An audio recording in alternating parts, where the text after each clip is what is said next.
નમસ્કાર, હું પ્રવીણ. પ્રવચનકારી પત્રકારિતાના દોરમાં જીએસટીવી હંમેશા તથ્યો અને મુદ્દા પર વાત કરે છે.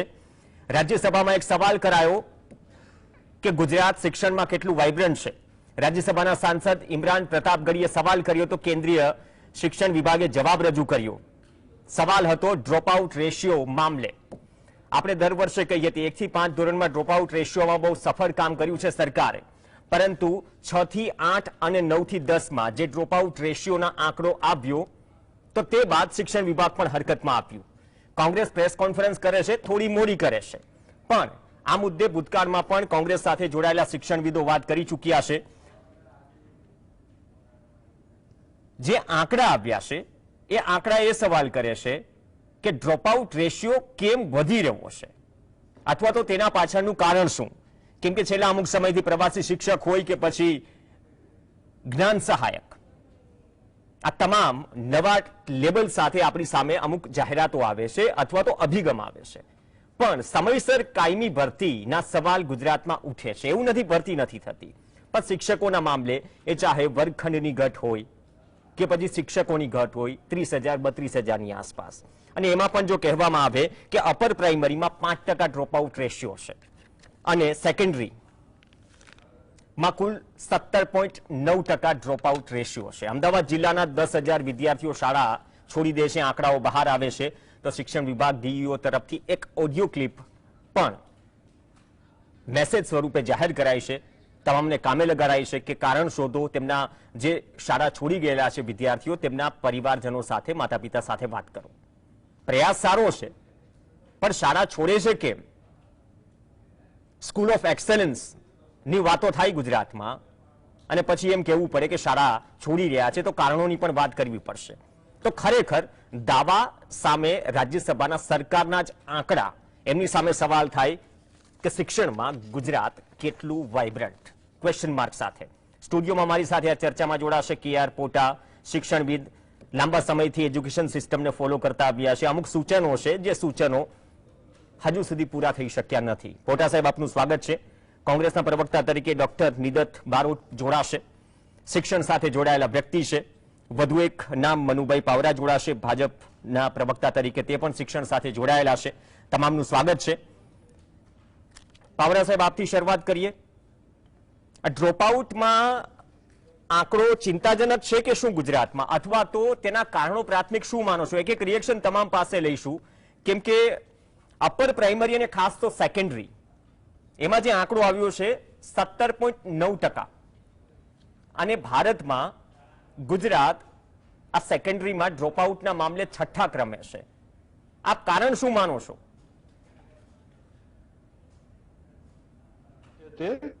સૌ પ્રથમ આપણી ઝુંબેશ જે હતી એ પ્રાઇમરીમાં ડ્રોપઆઉટ રેશિયો ઘટાડવાની હતી. પ્રાઇમરીમાં જે એક સમયે 18.79 હતો એ ઘટીને આજે 3.07 આવી ગયો છે. પછીનું સ્ટેજ આવે છે માધ્યમિક શિક્ષણનું. તો માધ્યમિક શિક્ષણની અંદર આંકડા જે છે એની સાથે કોઈ વિવાદ હોઈ ન શકે. આંકડો 17.84 નો ડ્રોપઆઉટનો 8મા ધોરણથી 9મા ધોરણનો છે, એને કબૂલવો જ રહ્યો. સરકાર અને તંત્ર આ ડ્રોપઆઉટ રેશિયો કેમ ઓછો થાય એ માટેના સઘન પ્રયત્નો કરી રહ્યા છે, અને સેકન્ડરી હાયર સેકન્ડરી એજ્યુકેશનનું માળખું જે છે એને વધારે સ્ટ્રેન્થનિંગ કરી અને વધુમાં વધુ બાળકો એનું નામાંકન 9મા ધોરણની અંદર થાય અને 12મું ધોરણ પૂરું કરતા સુધીમાં ડ્રોપઆઉટ રેશિયો ઘટે એ માટેના ઘણા બધા પ્રયત્નો રાજ્ય સરકાર અને તંત્ર કરી રહ્યું છે. તો અરાઉન્ડ ગુજરાતનો આંકડો તમે શું માનો છો? જો અમદાવાદ જિલ્લાની 10,000 વિદ્યાર્થીઓની વાત હોય તો શિક્ષણ સાથે જોડાયેલા વ્યક્તિ તરીકે, apart from the politics and party, ગુજરાતમાં કેટલું ચિંતાજનક માનો છો આંકડો? ક્યાં સુધી જઈ શકે? આજે હું જે કંઈ વાત કરીશ એ પોલિટિશિયન તરીકે નહીં, એક શિક્ષણના માણસ તરીકે જ વાત કરીશ કે રાજ્ય સરકાર અને કેન્દ્ર સરકાર પ્રાઇમરીથી શરૂ કરી અને હાયર એજ્યુકેશન સુધી જ્યારે ખૂબ મોટો ખર્ચ કરી રહ્યું હોય ત્યારે જે તે વાલીનું બાળક અભ્યાસ છોડી દે એના માટે તો ચિંતાનો વિષય છે જ, સમાજ માટે પણ ચિંતાનો વિષય છે. એવી જ રીતે સરકાર માટે પણ આ ખૂબ મોટો ચિંતાનો વિષય છે, કારણ કે એની પાછળ એક ખૂબ મોટું બજેટ અને ખર્ચ કરી રહ્યા છે. અને જ્યારે એ બાળક ઉપર કરેલો ખર્ચમાંથી એ સિસ્ટમમાંથી બહાર નીકળી જાય અને અભ્યાસ છોડી દે ત્યારે વિદ્યાર્થીને વ્યક્તિગત નુકસાન થાય છે, સમાજને નુકસાન થાય છે અને દેશને પણ નુકસાન થાય છે. ત્યારે સ્વાભાવિક રીતે વાલીની, સમાજની અને સરકારની તમામની ચિંતા એ હોવી જોઈએ કે વધુમાં વધુ બાળકો આ ટ્રેકની અંદર કન્ટિન્યુ ચાલુ રહે અને અભ્યાસ છોડે નહીં. આ ડ્રોપ આઉટ રેશિયો કેમ કરીને ઓછો થાય એ સમગ્ર સમાજ માટે ચિંતાનો વિષય છે અને સૌએ સાથે મળીને એ માટેના પ્રયત્નો કરવા. તમારી ચિંતા વ્યાજબી છે. ભણશે ગુજરાત, પણ શાળામાં શિક્ષક હશે તો ભણશે ગુજરાત. હવે જે સ્થિતિ છે અત્યારે, જ્ઞાન સહાયકની વાત કરી, વંદનીય કામ કર્યું, પણ સાહેબ તમે પણ શિક્ષણ સાથે જોડાયેલા માણસ છો, કાયમી ભરતી કેમ નથી થતી? આ 6 થી 8 ધોરણની આપણે વાત કરી અપર પ્રાઇમરી, એ સિવાય સેકન્ડરીની વાત કરીએ. હવે તમે પણ જાણો છો, એ પ્રિન્સિપલ હોય કે અલગ અલગ વિષયોના શિક્ષકો હોય, કેટલા લાંબા સમયથી જગ્યાઓ ખાલી છે. આપણે વાર તહેવારે નહીં, અલગ અલગ વાતોથી આપણે કામ ચલાવીએ છીએ, પણ માનો છો કે એમાં એટલી ગતિશીલતા નથી, અથવા તો એમાં બેરિયર કયું છે? કેમ કે આ પણ એક માત્ર કારણ છે. હું પણ એની વાસ્તવિક સ્થિતિ જ આપને કહું. આપણે આચાર્યોની વાત કરી તો અત્યારે હાલ આચાર્યોની ભરતી ચાલુ છે. 1800 આચાર્યોમાંથી લગભગ 1500 આચાર્યોની ભરતી અત્યારે હાલ 1-2 દિવસમાં પૂરી થઈ જશે. રહી વાત ભરતીની, માધ્યમિક શાળાઓમાં ભરતીનો વિષય જે છે એ 11મી સાલથી કેન્દ્રીયકૃત કરવામાં આવેલો છે. એટલે જે પહેલા ઇન્ડિવિડ્યુઅલ સંસ્થાઓ પોતાની ભરતી કરતી હતી એની જગ્યાએ સેન્ટ્રલાઇઝ કર્યું છે. અને સેન્ટ્રલાઇઝ કરવાના કારણે કોર્ટ મેટરો ખૂબ બને છે. એના કારણે ઝડપ જેટલી આપણે ઈચ્છીએ એટલી ઝડપ થઈ શકતી નથી. અને ઝડપ ના થઈ શકે તો શાળા અને વિદ્યાર્થી શિક્ષક વિના ના રહે. એટલા માટે વચગાળાની વ્યવસ્થા રૂપે પ્રવાસી શિક્ષકની યોજના લાવ્યા હતા. એમાં વેતન થોડું ઓછું હતું તો વેતન વધારીને હવે નવી જ્ઞાન સહાયકની યોજના લાવ્યા છે. આ સંપૂર્ણપણે હંગામી યોજના છે. કાયમી શિક્ષકોના વિકલ્પે જ્યાં સુધી શાળા અને બાળકને શિક્ષક ના મળે કાયમી, ત્યાં સુધીની આ વ્યવસ્થા છે, જેમાં વેતન પણ ખાસું 25,000 રૂપિયા જેવું કરી દેવામાં આવેલું છે. પણ તેમ છતાં કાયમી શિક્ષકની ભરતી જે રહી એ સેન્ટ્રલાઇઝ હોવાના કારણે એમાં કોર્ટ મેટરો બનવાના કારણે વિલંબ થાય છે, એ સ્વીકારવું રહ્યું. સાહેબ, નથી લાગતું ગતિશીલતા લાવી શકે? હવે તો ટેટ અને ટાટમાં પણ ડબલ લેયર આવી ગયું. પહેલા પ્રિલિમ આપો, પછી મેન્સ આપો. શિક્ષક બનવા માટે શિક્ષક બનવા માટે અગાઉની કમ્પેરિઝનમાં તો કેટલી અગ્નિ પરીક્ષાઓ પાસ કરવી પડે છે, અને પછી પણ એ પરીક્ષાઓ પાસ કર્યા પછી ભરતીની રાહ જોવાની. પણ એ એનઈપી જે આપણી નવી રાષ્ટ્રીય શિક્ષણ નીતિ આવી રહી છે એની અંદર શિક્ષકોની ભરતી માટેની પ્રોસિજર જે કહી છે અને આચાર્યોની ભરતી માટેની પ્રોસિજર કહી છે, એમાં 2 લેયર અને 3 લેયરની વાત કરી છે. એટલે એને સ્વીકારવી જ રહી. એટલે હવે પછીની ભરતી માટે જે કઈ પદ્ધતિ છે એમાં ટેટ 1 અને ટેટ 2 અને એના ફર્સ્ટ અને સેકન્ડ એક્ઝામ લઈ અને પછી એની ભરતી કરવામાં આવશે. અત્યારે હાલ હાયર સેકન્ડરીની ટેટ એક્ઝામોનું તંત્ર ગોઠવાઈ ગયું છે. પરિણામ પણ એકનું આવ્યું છે, એકનું બાકી છે, અને ટૂંક સમયમાં નવી ભરતી, કાયમી ભરતી કરવાની પ્રક્રિયા સરકાર તરફથી શરૂ કરવામાં આવશે. અપેક્ષા રાખીએ કે રાજકીય ભરતીઓ જે રીતે થાય સમયસર એ રીતે શિક્ષકોની ભરતી થાય. કેમ કે બીએલઓ માટે હમણાં જ આદેશ આવ્યો કે ભાઈ 3 વર્ષ થઈ ગયા હોય તો પછી તમે ફરજિયાતપણું ન કરતા. ક્યાં ક્યાં શિક્ષકો જશે? તીડ ઉડાડશે, થાળીઓ વગાડશે, સેલ્ફીઓ ખેંચશે, ડિસિપ્લિન શીખવાડશે, કુદરતી આપદાઓમાં જશે, તો પછી શાળાના જે વર્ગખંડો છે તેમાં મીંડું. ડોક્ટર નિદત બારોટ, પાવરા સાહેબે તમામ પ્રક્રિયાઓની વાત કરી, એમ કહ્યું કે આજે પોલિટિશિયનથી હટીને શિક્ષણના માણસ તરીકે વાત કરીશ, પણ જે ડ્રોપ આઉટ રેશિયો છે સેકન્ડરીમાં, આપણે ન્યૂ એજ્યુકેશન પોલિસીની પણ વાત કરીએ છીએ, પણ આમાં પ્રશ્નો ઘણા છે. મુખ્ય કારણ આપ શું માનો છો આ ડ્રોપ આઉટ નો જે રેશિયો છે, અથવા તો જે આંકડા રાજ્યસભામાંથી બહાર આવ્યા છે? કમનસીબે એટલા ચર્ચાતા નથી, પણ ચર્ચા કરવી જરૂરી છે. પ્રવીણ, મને લાગે છે કે સૌથી મહત્વની વાત એ છે કે આ ડ્રોપ આઉટ રેશિયો વધ્યો એ કઈ જગ્યાએનો વધે છે. આપણે એ જોવું જોઈએ કે ગુજરાતની શિક્ષણ વ્યવસ્થા શું હતી ને શું ચાલી રહી છે. એક વ્યવસ્થા એવી હતી કે જ્યાં ગામડાના વિદ્યાર્થીઓ ગામડાની સ્કૂલમાં, નજીકની શાળામાં ભણતા હતા. ત્યાં નાની મોટી અવ્યવસ્થા વચ્ચે પણ એમનું કામ ચાલતું હતું. ત્યાં શાળામાં શિક્ષકો હતા, આચાર્યો હતા, ચિત્ર ટીચર હતા, સ્પોર્ટ્સ ટીચર હતા, અને બાળકો જ્ઞાન ગમત સાથે આનંદથી ગામડામાં ભણ્યા હોય ને આજે ડોક્ટર, એન્જિનિયર હોય એવા તમને હજારો લોકો જોવા મળશે. પરિસ્થિતિ ક્યાંથી બદલાઈ છે? આપણે એવું નક્કી કર્યું કે હવે શિક્ષણનું એ પ્રમાણેનું વ્યવસાયીકરણ થવા દેવું છે કે જેમાં સરકારી શાળાઓ ધીમે ધીમે બંધ થાય, ધીમે ધીમે એમાં વિદ્યાર્થીઓ ઓછા થાય. અનુદાનિત શાળાઓ જે સમાજના શ્રેષ્ઠીઓ દાન આપીને ચલાવતા હતા એને આપણે બધી વ્યવસ્થા આપવાનું બંધ કર્યું. દાખલા તરીકે આપણે કોઈ સ્કૂલમાં સફાઈ કર્મચારી હવે આપતા નથી, એ બંધ કરી દીધો. આપણે ચોકીદાર આપતા નથી, એ બધું બંધ કરી દીધું. આ બધી શાળાઓની વ્યવસ્થા એવી હતી કે જેમાં સામાન્ય લોકોને એવું લાગતું હતું આ મારી શાળા છે. હવે વિદ્યાર્થીઓને પણ એવું નથી લાગતું. એનું કારણ એ છે કે એની કમ્પેરિઝન બાજુની એક મોટા વિશાળ બિલ્ડિંગમાં ચાલતી પ્રાઇવેટ શાળા સાથે સરખાવે.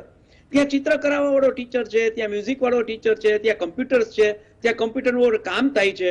અને અહીંયા તો કે ચિત્ર વાળો ટીચર નથી, મ્યુઝિક વાળો ટીચર નથી. ઇવન પ્રાથમિક શાળામાં તો શાળાના આચાર્ય હોય કે વિદ્યાર્થીની સંખ્યાના આચાર્ય હોય, આપણે એવું કહેવા માંડ્યા કે આટલા વિદ્યાર્થીઓ હશે તો અમે આચાર્ય આપીશું, આટલા વિદ્યાર્થીઓ હશે તો અમે શિક્ષક આપીશું. હવે શિક્ષક તો ભાષાનો હોય કે વિદ્યાર્થીઓની સંખ્યાનો હોય? વિદ્યાર્થીને જ્યારે વર્ગમાં ભણવાનું હોય ત્યારે એને એમ કહેવામાં આવે કે વર્ગની અંદર 12 વિદ્યાર્થીઓ કે 18 વિદ્યાર્થી છે, માટે 18 વિદ્યાર્થી વચ્ચે બધી ભાષાઓ થઈને એક શિક્ષક આપીશું. હિન્દી વાળો શિક્ષક આવે, ગુજરાતી ને અંગ્રેજી ભણાવે ને પછી આપણે અપેક્ષા રાખીએ કે પ્રાથમિક શાળામાં બાળકને ભણતા વાંચતા નથી આવડતું.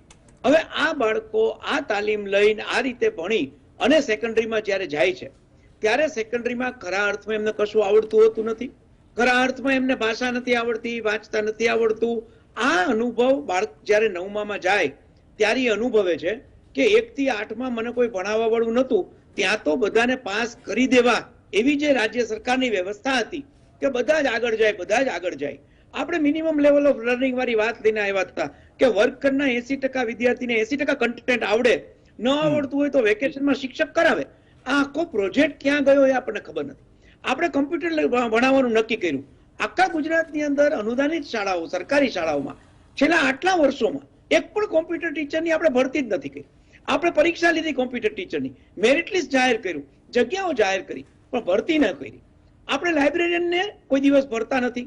આપણે આ બધા શિક્ષકો જેનાથી બાળકોને ભણવાનું ગમે, ઘણા એવા બાળકો હોય કે ગણિત વિજ્ઞાન કદાચ ન આવડે, ન શીખી શકતા હોય, પણ ઇતર પ્રવૃત્તિમાં હોશિયાર હોય, વધુ કામ કરી શકતા હોય, તો એ બાળકો માટે પણ હવે સરકારી શાળાઓમાં, અનુદાનિત શાળાઓમાં આ વ્યવસ્થા આપણે આપી શકતા નથી. નિલેશભાઈ, તમારું કેવું છે કે જે ફોર્મેટ કે જે આપણી પેટર્ન હતી પાયાનું શિક્ષણ, તેમાં જે જરૂરી હતું એ વસ્તુઓ પોટા સાહેબ જે નિલેશભાઈ કહે છે કે જરૂરી વસ્તુઓ શિક્ષકોથી માંડીને લાઇબ્રેરી, એવું તો નથી ને? નિલેશભાઈ કહે છે કે ભાઈ હવે તો ટેકનોલોજીનો જમાનો છે, વોટ્સએપ યુનિવર્સિટી આવી ગઈ છે, લાઇબ્રેરીની શું જરૂર છે? આપણે સર્વાંગી શિક્ષણની વાત કરીએ પ્રવીણભાઈ, અને સર્વાંગી શિક્ષણ આપવા માટે ન પૂરતા પ્રમાણમાં શિક્ષકો આપીએ, ન ઇતર પ્રવૃત્તિના શિક્ષકો આપીએ, ન ઇતર પ્રવૃત્તિના ગ્રાઉન્ડની વ્યવસ્થા આપીએ. હજી તો આપણે શૌચાલયોને ઓરડા પૂરા છે કે નહીં એની વ્યવસ્થા ગોઠવતા આપીએ કે બાળકો અહીંયા આવીને સર્વાંગી વિકાસ કરે. એ મને લાગે છે થોડું વધારે. ઓકે, ઢાંચામાં જો તકલીફ છે પોટા સાહેબ, જે નિલેશભાઈએ વાત કરી કે એક તો આપણે 1 થી 5 અને 6 થી 8 આ ડિવાઈડ કર્યું, 1 થી 5 માં ડ્રોપ આઉટ રેશિયો ઘટ્યો છે, પણ જો આ જ સ્થિતિ રહી તો ઢાંચો મજબૂત થયો કે ઉલટાનો બગડ્યો? કેમ કે પેલા આંકડા તો ત્યાં ને ત્યાં છે, 5612 સરકારી શાળાઓ મર્જ કરાય અથવા તાળા મારી દેવાયા. ખબર નથી પડતી. સેલ્ફી ના ઘણા બધા કેમ્પેન ચાલે છે, વિપક્ષ પણ સેલ્ફી લે, સત્તા પક્ષના કાર્યકર્તાઓ જેને કદાચ સૌથી વધારે વાલ છે શિક્ષણ સાથે એ પણ સેલ્ફી પોસ્ટ કરે જે શાળાઓ બંધ થઈ છે અથવા મર્જ થઈ છે. પોટા સાહેબ, તમે શું કારણ માનો છો? શું ઢાંચો પહેલા કરતા વધુ નબળો બન્યો છે અથવા કારણો અલગ છે ડ્રોપ આઉટ રેશિયો વધવાના? એજ્યુકેશન સિસ્ટમ માટે સર્વપ્રથમ બેસિક જાણવા જરૂરી છે. પ્રાઇમરી એજ્યુકેશન 6 to 14 years માટે આર્ટિકલ 21A ભારતીય સંવિધાન એની જોગવાઈ માટે રાજ્ય સરકાર જવાબદાર છે, પરંતુ સેકન્ડરી, હાયર સેકન્ડરી અને કોલેજ એજ્યુકેશન જે છે એ વ્યક્તિગત સ્તર ઉપર લેવાનું છે. હવે પ્રાઇમરી એજ્યુકેશનમાં સરકારે વખતો વખત, પોલિટિકલ પાર્ટી ગમે તે હોય, પ્રયત્નો કરવામાં આવ્યા છે, એવું ન કહી શકાય કે પ્રયત્નો કરવામાં આવ્યા નથી, પરંતુ સમય જતા ગ્રાન્ટના સાપેક્ષ અને જરૂરિયાતના સાપેક્ષ કોઈ ઠેકાણે ઇન્ફ્રાસ્ટ્રક્ચર, ફેસિલિટી અથવા ટીચર ન મળી શકે.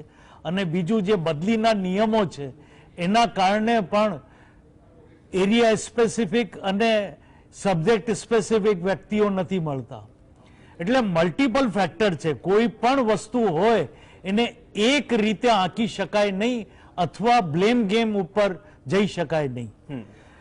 સરકારે પ્રયત્નો કર્યા અને તેના પરિણામથી ડ્રોપ આઉટ રેટ પ્રાઇમરી અને અપર પ્રાઇમરીમાં ઘટ્યું છે.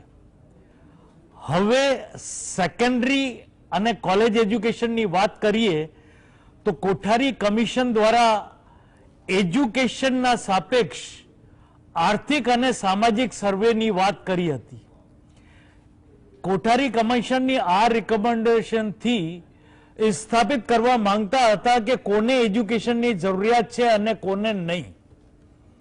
એટલે આ જે ડ્રોપઆઉટની જે વસ્તુ ઉપસ્થિત થઈ છે એ જરૂરિયાત આધીન જે તે સમયે ગઈ શકી હોત, પરંતુ આ સર્વે ન થવાના કારણે અને આજ રોજ સુધી આ સર્વે લક્ષ્યમાં ન રહેવાના કારણે નવા ક્લાસમાં આ ડ્રોપઆઉટની વાત આવી છે. મોટા સાહેબ, બહુ સારી વાત. આ જ વસ્તુને આગળ વધારું.